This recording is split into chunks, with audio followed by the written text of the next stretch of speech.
اور انہوں نے پرندوں کی تفتیش کی تو کہا کیا وجہ ہے کہ میں ہدہد کو نہیں دیکھ رہا، یا وہ غیر حاضروں میں سے ہے؟ میں اس کو ضرور سخت سزا دوں گا یا اس کو ضرور ذبح کر دوں گا، ورنہ وہ اس کی صاف صاف وجہ بیان کرے۔ وہ ہدہد کچھ دیر بعد آ کر بولا میں نے اس جگہ کا احاطہ کر لیا ہے جس کا آپ نے احاطہ نہیں کیا۔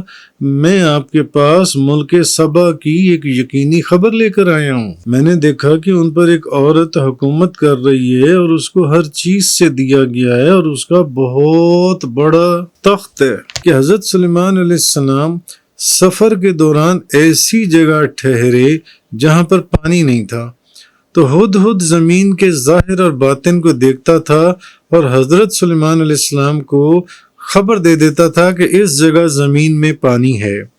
پھر جن جو ہیں وہ زمین سے اس پانی کو کھود کر نکال لیا کرتے تھے، اس چیز کو نکال لیتے تھے۔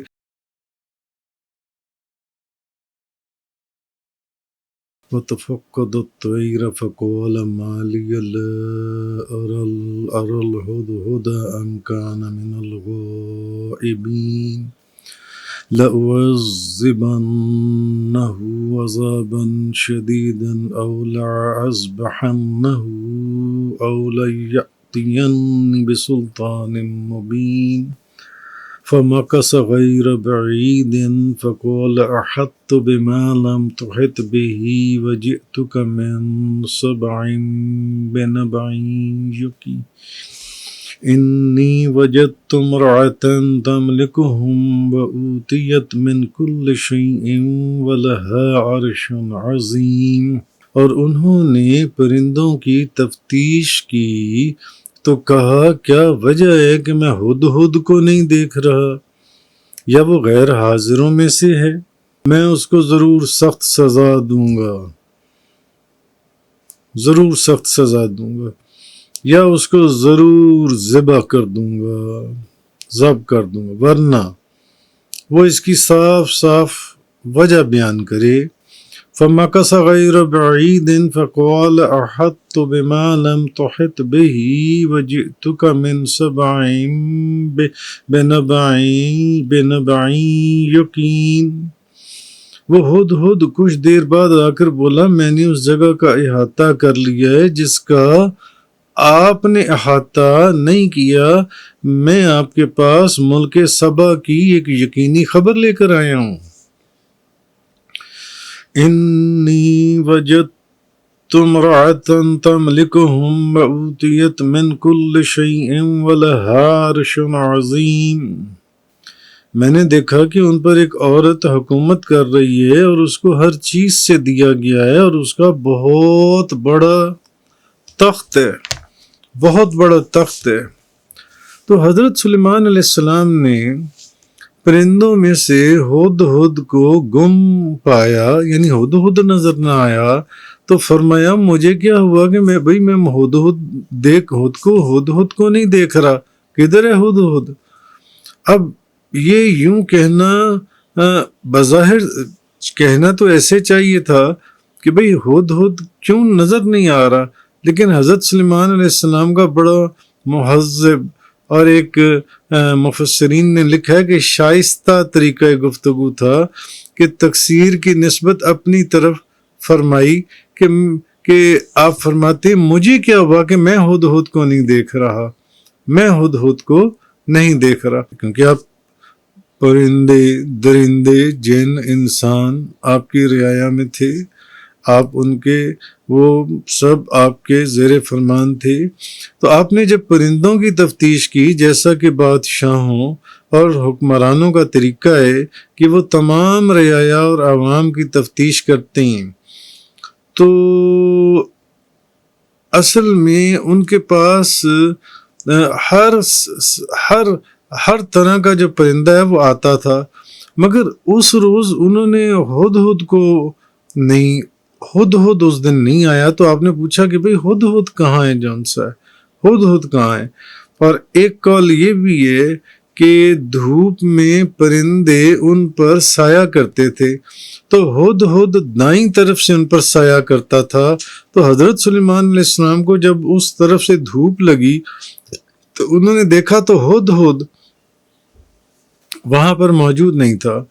تو حضرت سلیمان علیہ السلام، حضرت عبداللہ بن سلام فرماتے ہیں کہ حضرت سلیمان علیہ السلام سفر کے دوران ایسی جگہ ٹھہرے جہاں پر پانی نہیں تھا، تو ہد ہد زمین کے ظاہر اور باطن کو دیکھتا تھا اور حضرت سلیمان علیہ السلام کو خبر دے دیتا تھا کہ اس جگہ زمین میں پانی ہے۔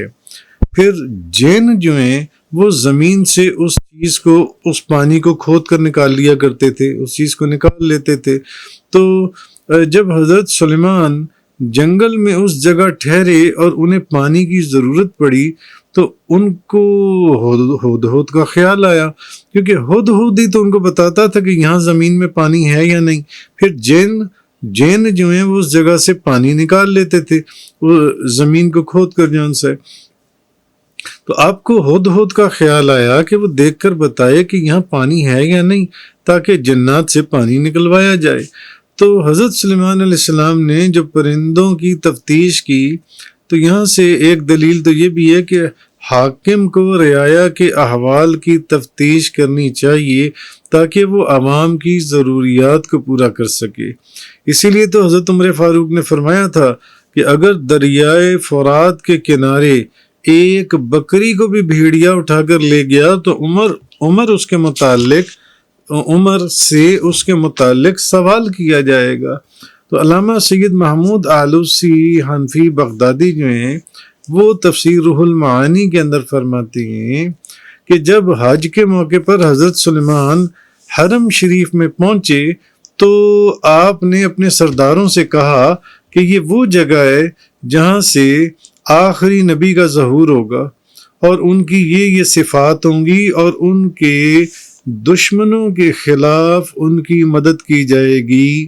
یعنی حضرت سلیمان علیہ السلام نے نبی کریم صلی اللہ علیہ وسلم کی صفات بتائیں اپنی امت کو، اور ایک ماہ کی مسافت سے، ابھی ایک ماہ کی مسافت پر ہوں گے نبی پاک صلی اللہ علیہ وسلم کہ ان کے دشمنوں کے اوپر ان کا رعب طاری کر دیا جائے گا، اور اللہ کا پیغام سنانے میں آپ صلی اللہ علیہ وسلم نبی پاک کو کسی ملامت کرنے والے کی ملامت کا خوف نہیں ہوگا۔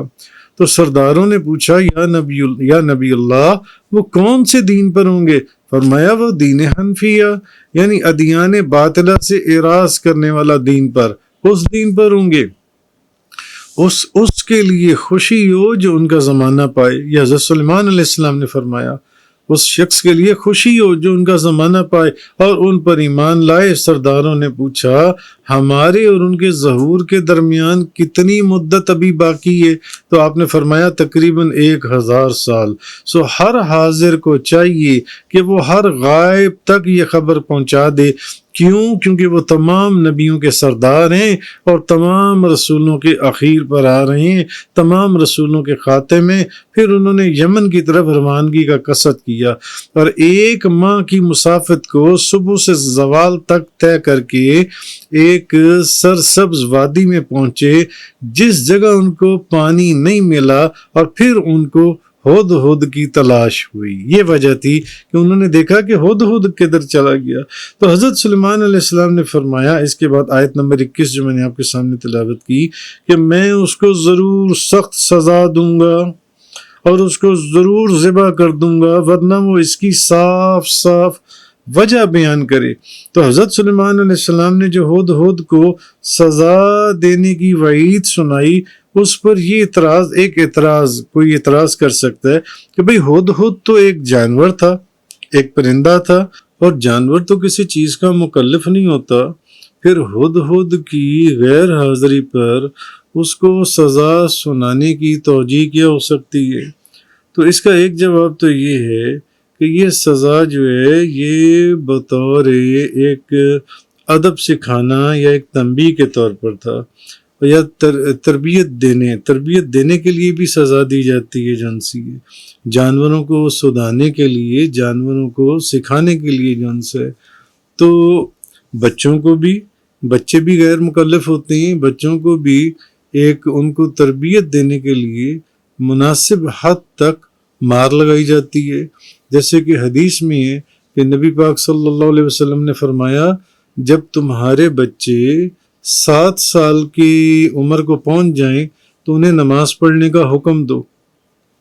جب 7 سال کی عمر کو پہنچ گئے تمہارے بچے، اب ان کو حکم دو نماز پڑھنے کا، اور جب وہ 10 سال کی عمر کو پہنچ جائیں تو اب ان کو مارو اور ان کے بستر الگ کر دو۔ تو تربیت دینے کے لیے، بچے بھی تو غیر مکلف ہیں مگر ان کو بھی تربیت دینے کے لیے سمجھایا جاتا ہے۔ تو اس کے بعد اللہ تعالیٰ نے فرمایا کہ اور ہدہد کچھ دیر کے بعد آ کر بولا میں نے اس جگہ کا احاطہ کر لیا ہے جس کا آپ نے احاطہ نہیں کیا۔ آیت نمبر 22 کے اندر فَمَكَثَ غَيْرَ بَعِيدٍ فَقَالَ أَحَطتُ بِمَا لَمْ تُحِطْ بِهِ وَجِئْتُكَ مِنْ سَبْعٍ بِنَبَعٍ یقین، یعنی ہدہد نے آ کر کہا کہ میں نے اس جگہ کا احاطہ کر لیا ہے جس کا آپ نے احاطہ نہیں کیا۔ تو اصل میں امام ابو محمد حسین بن مسعود البغوی وہ لکھتے ہیں کہ جب حضرت سلیمان علیہ السلام حج کرنے کے بعد حرم شریف سے واپس آئے تو زوال کے وقت یمن کے مقام صنعاء میں پہنچے۔ اب یہ جگہ حرم سے 1 مہینے کی مسافت پر تھی اور ان کو وہ جگہ اچھی لگی حضرت سلیمان علیہ السلام کو، تو انہوں نے کھانے اور نماز پڑھنے کے لیے وہاں اترنے کا قصد کیا۔ اب جب وہ تخت سے اس جگہ اتر گئے تو ہدہد نے دل میں کہا کہ حضرت سلیمان علیہ السلام تو اس جگہ کی سیر میں مشغول ہیں، میں اڑ کر ذرا آسمان میں اڑتا ہوں اور فضا میں گھومتا ہوں تو ذرا دائیں بائیں تو دیکھوں جون سے۔ تو اس نے دائیں بائیں دیکھا تو اس کو دور اس کو بلقیس کا باغ نظر آیا، تو وہ اس کے سبزہ زار اس باغ اور پھولوں کی طرف مائل ہوا اور وہ اس باغ میں چلا گیا۔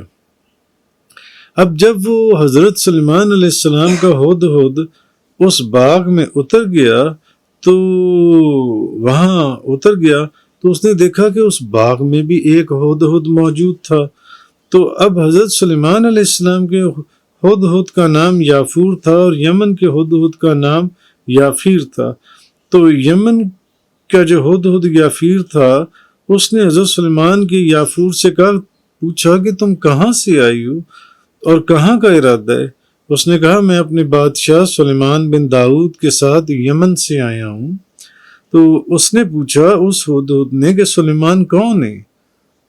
حضرت سلیمان علیہ السلام کے ہدہد نے کہا وہ جنوں اور شیطانوں اور انسانوں اور پرندوں اور وحشی جانوروں اور ہواؤں کے بادشاہ ہیں۔ پھر اس سے پوچھا کہ تم کہاں کے رہنے والے ہو؟ اس نے کہا میں اس ملک کا رہنے والا ہوں۔ تو اب یافور نے پوچھا کہ اس ملک کا بادشاہ کون ہے؟ تو اس نے کہا ایک عورت ہے جس کا نام بلقیس ہے، اور بے شک تمہارا ملک بہت بڑا، تمہارا مالک بہت بڑا بادشاہ ہے، لیکن بلقیس کا ملک بھی اس سے کم نہیں ہے۔ وہ پورے یمن کی ملکہ ہے اور اس کے ماتحت 12,000 سردار ہیں۔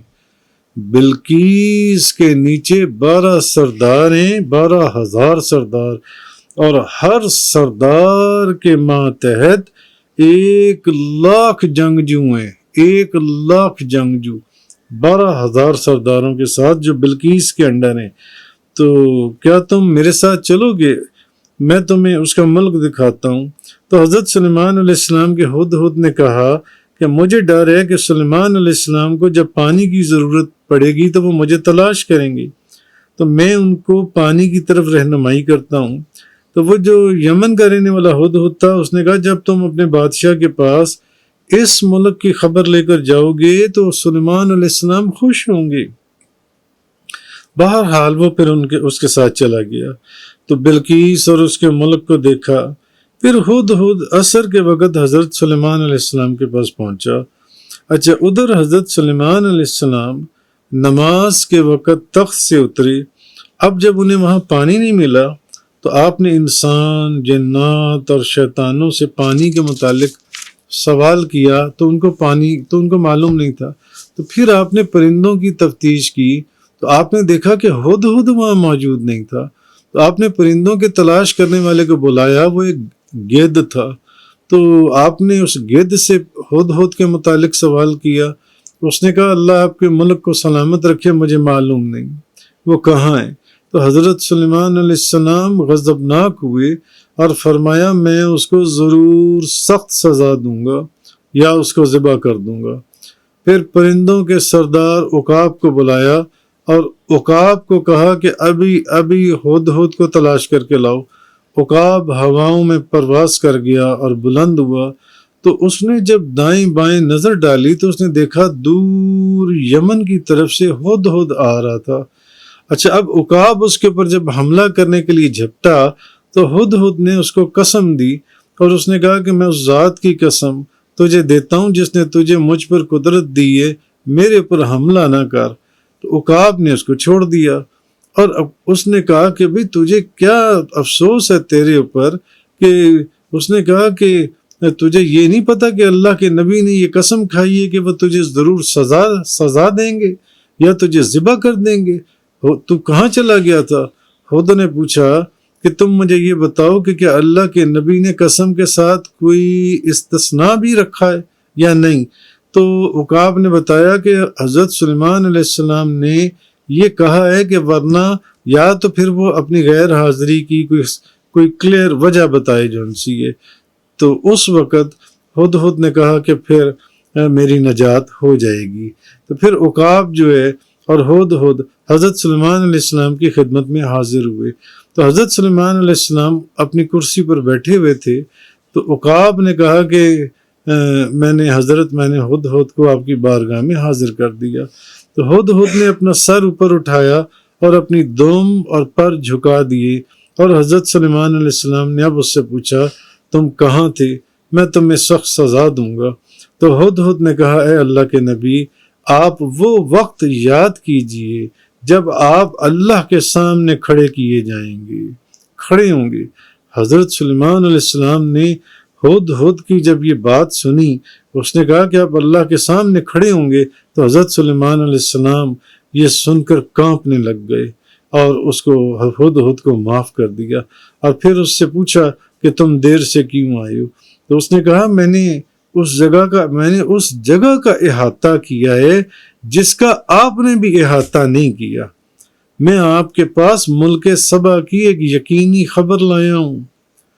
میں نے دیکھا کہ ملک سبا کے اوپر ایک عورت حکومت کر رہی ہے اور اس عورت کو ہر چیز سے دیا گیا ہے اور اس کے پاس تو ایک بہت بڑا تخت ہے. تو اصل میں اس چیز کا جس کا آپ نے بھی احاطہ نہیں کیا، میں نے اس چیز کا احاطہ کیا ہے. تو ملک سبا کو نہ دیکھنا حضرت سلیمان علیہ السلام کی شان میں کوئی کمی کا باعث نہیں بنتا جن سے، کیونکہ اس میں کوئی ایسی بات نہیں ہے. بعض علماء نے یہ کہا ہے کہ حضرت سلیمان علیہ السلام جب صنعاء میں پہنچ چکے تھے اور وہاں سے ملک سبا صرف اور صرف 3 دن کی مسافت یا 3 فرسخ کے فاصلے پر تھا، اس کے باوجود کسی مصلحت اور حکمت کی بنا پر اللہ نے ملک سبا آپ سے مخفی رکھا، جیسے حضرت یعقوب علیہ السلام سے حضرت یوسف علیہ السلام کی جگہ کو مخفی رکھا گیا تھا. اچھا، ہدہد نے کہا کہ میں آپ کے پاس ملک سبا کی یقینی خبر لایا ہوں. اب سبا جو ہے یہ یمن کے ایک قبیلے کا نام ہے اور اس قبیلے کے سب سے بڑا جو شخص تھا اس کا نام سبا تھا، اس شخص کا. اور یہ بھی ہے کہ یہ سبا وہ پہلا شخص ہے جس نے یمن کے بادشاہوں میں سے تاج پہنا تھا اور اس کے 10 بیٹے تھے، 6 یمن میں رہتے تھے اور 4 شام میں جن سے. تو بہرحال جو بھی ہے سبا یمن کا ایک علاقہ ہے. تو اس عورت کا نام بلقیس بن شراحیل تھا، وہ عورت جون سی ہے، اور اس عورت کا جو باپ تھا وہ زبردست بادشاہ تھا اور یہ تمام یمن کا مالک تھا، اس عورت کا مالک. تو اس نے ارد گرد کے بادشاہوں سے کہا اس نے کہا تم میں سے کوئی بادشاہ میرے برابر ہے ہی نہیں. تو اس نے کہیں پر بھی شادی کرنے سے اس نے انکار کر دیا اپنی شادی. تو پھر اس کا نکاح ایک جن عورت سے ہوا، ایک جنیہ سے ہوا، جن عورت سے، اور اس کا نام ریحانہ بنت سکن. پھر اس سے بلقیس پیدا ہوئی. اور حدیث میں بھی ہے کہ بلقیس کے ماں باپ میں سے ایک جن تھا. تو اور حضرت ابو ہریرہ رضی اللہ تعالیٰ عنہ بھی بیان کرتے ہیں کہ بلقیس کے ماں باپ میں سے ایک جن ہے. تو اب اور انسان کا جنیہ سے یا جن کا انسان عورت سے نکاح کرنا یہ ممکن ہے. اللہ تعالیٰ نے شیطان سے یہ فرمایا، جیسے سورہ بنی اسرائیل کی آیت نمبر 64 میں ہے، اور ان کے مال اور اولاد میں شریک ہو جا اور ان سے جھوٹے وعدے کار. تو نبی پاک صلی اللہ علیہ وسلم نے فرمایا جب کوئی شخص اپنی عورت سے جماع کرتا ہے اور بسم اللہ نہیں پڑھتا تو شیطان اس کے آلے کے سوراخ میں داخل ہو جاتا ہے اور اس کے ساتھ جماع کرتا ہے. اور حافظ ابن جریر نے حضرت ابن عباس رضی اللہ تعالی عنہما سے روایت کی ہے کہ جب کوئی شخص حالت حیض میں اپنی بیوی سے جماع کرتا ہے تو شیطان اس پر سبقت کرتا ہے اور اس کے نتیجے میں ہجڑا یا ٹرانسجنڈر پیدا ہوتا ہے. تو نبی کریم صلی اللہ علیہ وسلم نے جن کے ساتھ نکاح کرنے سے منع کی ہے. اب یہ بات غور طلب ہے کہ نبی پاک صلی اللہ علیہ وسلم نے جن کے ساتھ نکاح کرنے سے منع کی ہے. اچھا، فقہا کا اس میں اختلاف ہے اور یہ بھی تو اس کی دلیل ہے کہ یہ نکاح ممکن ہے، ورنہ ممانعت اور اختلاف کا کوئی معنی ہی نہیں سمجھ میں آتا. بھئی یہ نکاح ممکن ہے تبھی تو منع کیا گیا کہ جن کے ساتھ نکاح نہیں کرنا. بہرحال پیچھے میں نے آپ کو وہ حدیث بھی سنا دی کہ نبی کریم صلی اللہ علیہ وسلم نے فرمایا کہ بلقیس کے جن سے ماں باپ میں سے ایک جن ہے. تو اب ہدہد نے کہا کہ اس عورت کو تو ہر چیز سے دیا گیا ہے. اس دور میں بادشاہوں کو جن چیزوں کی ضرورت ہوتی تھی وہ سب چیزیں اس کے پاس موجود تھیں. ہدہد نے کہا اس کا بہت بڑا تخت ہے. حضرت ابن عباس نے فرمایا وہ قیمتی اور خوبصورت تخت تھا، وہ سونے کا بنا ہوا تخت تھا، اس کے پائے جواہر اور موتیوں کے تھے. اور علامہ سید محمود آلوسی بغدادی حنفی لکھتے ہیں کہ امام ابن ابی حاتم نے ظہیر بن محمد سے روایت کی ہے کہ وہ سونے کا تخت تھا اور اس کے اوپر یاقوت اور زمرد جڑے ہوئے تھے. اس کا طول 80 ہاتھ کا اور عرض 40 ہاتھ کا اور 7 منزلیں تھیں. اس کی حقیقت اس تخت کی اللہ ہی جانتا ہے جس کی 7 منزلیں تھیں. تو ہدہد نے اس کو بہت عظیم اس لیے کہا کہ اس نے حضرت سلیمان علیہ السلام کے ملک میں اتنا بڑا اور اتنا خوبصورت تخت نہیں دیکھا تھا. اس لیے اس نے حضرت سلیمان علیہ السلام کو کہا کہ اس عورت کے پاس ایک بڑا عظیم تخت ہے. یا اور بادشاہوں کے پاس ہدہد نے ایسا تخت نہیں دیکھا تھا. حضرت سلیمان علیہ السلام گو کہ بہت بڑے بادشاہ تھے لیکن ان کے پاس بھی اتنا عظیم تخت نہیں تھا. تو اس لیے بھی ہدہد نے اس تخت کی اس قدر تعریف کی حضرت سلیمان علیہ السلام کے سامنے تاکہ حضرت سلیمان علیہ السلام اس کی باتوں کی طرف کنسنٹریٹ کریں، توجہ کریں، اس کی باتوں میں متوجہ ہوں اور ان کو یہ خیال آئے اور وہ یہ سوچیں کہ کیونکہ وہ اس بات پر ناراض ہوئے تھے کہ میں اس کو ضرور سزا دوں گا یا اس کو ذبح کر دوں گا، وہ یہ سوچیں کہ ہدہد جو اتنی دیر غائب رہا ہے تو وہ ایویں وقت ضائع نہیں کرتا رہا بلکہ وہ بہت قیمتی معلومات لے کر واپس آیا ہے. تو یہ ان آیات نے اللہ تبارک و تعالیٰ نے فرمایا وآخر الدعوانا ان الحمد للہ رب العالمین. تفسیر قرآن کا یہ لیکچر انگلش میں سننے کے لیے براہ کرم ڈسکرپشن میں موجود لنک پر کلک کریں.